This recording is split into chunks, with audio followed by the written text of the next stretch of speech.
So I'm driving this top ring, the ring itself, not the outer windings, but the ring. What's on the scope are these two outer windings, these helical windings, okay? I'm only driving this one inside ring inside this plastic tubing, not the other one.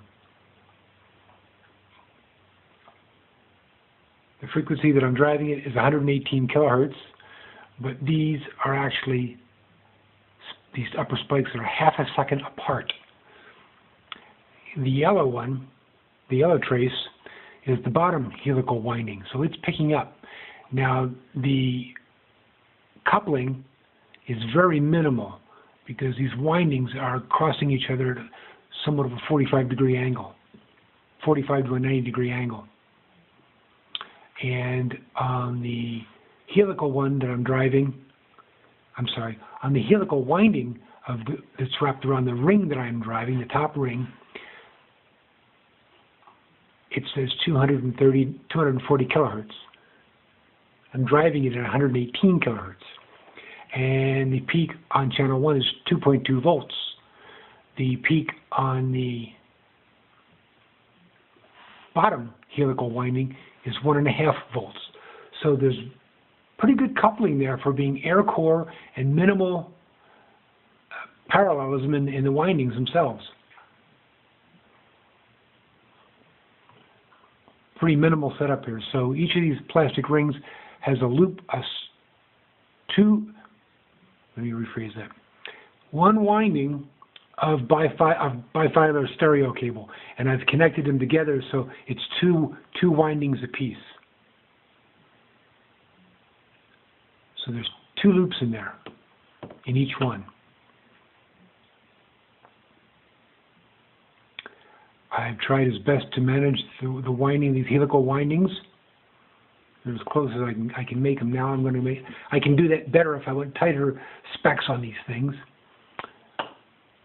But I was given advice saying just sloppily put them on there and just give it a shot. So I did. So I'm pretty interested in this. Now, when I change the driving frequency, I can change where these pulses appear. And they just get further and further out as I lower the frequency. So there's some kind of multiplication going on here and demultiplication. Like I said, I'm driving it at 118 hertz. This frequency says 400 kilohertz in channel 1. So that could be why the trace is so filled with red, because that's the actual frequency in there. But this other winding that's half a second apart, I haven't done any calculations, but it doesn't match up to anything that I'm dealing with at the moment. If I raise the driving frequency up, I'll take it up to 120.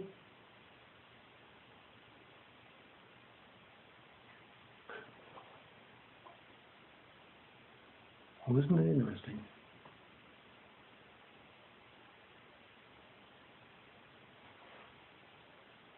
That's only a 2 hertz difference.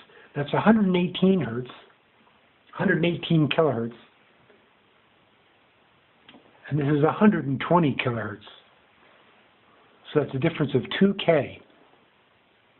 Scope shouldn't show that much of it.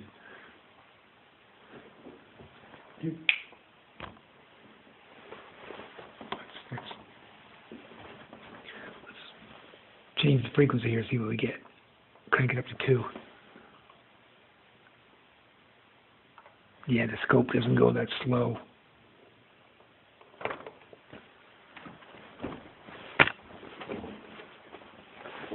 But I've raised the frequency, and those got farther apart. So I'll lower the frequency down to 118 kilohertz, and then this appears. Take it down even further, take it down another 2.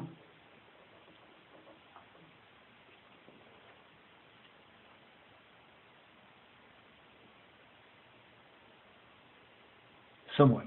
We'll do it again. Take it down to 110 kilohertz. Boom. So check that out.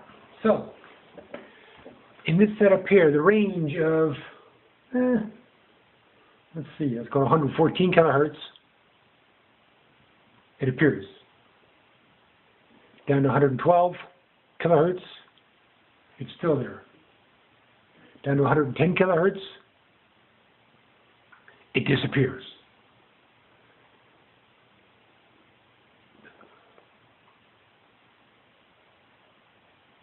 So, and there's no capacitors on here at all. No tuning, no nothing. Just straight FET drive into the horizontal rings. So at 111 kilohertz up to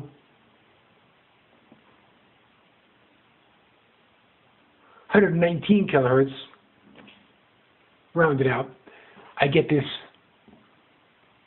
pulsations going on. And these are not of my signal going in.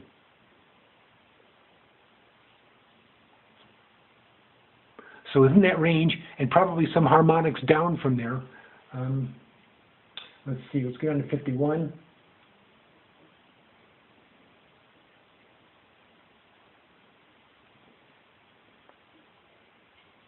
I'm at 83 kilohertz.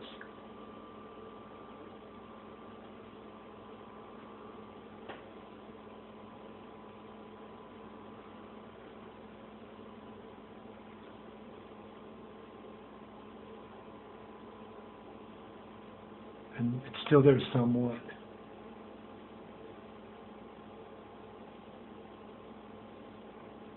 And then it disappears. We'll go back up to 74 kilohertz. Boom. That's probably just the range of the frequencies. I don't know. That's 1, 2, 3, 4. It's 2 seconds apart.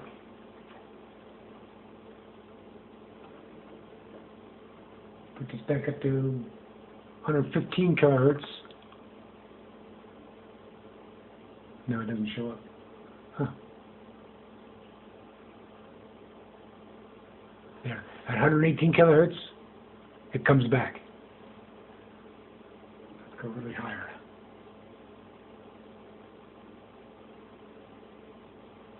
So it looks like there's dead zones in the frequency range.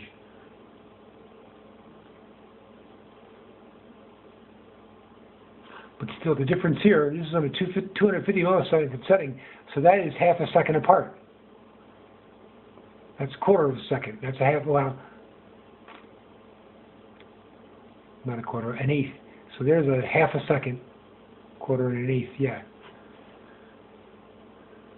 So these spikes are not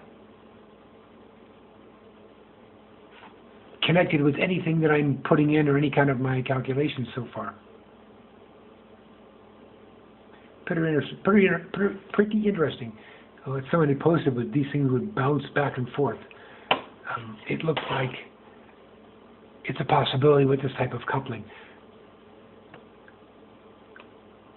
I'll have to put another frequency in there and do these out of 180 degrees out of phase and see what I get on that. That's all for now.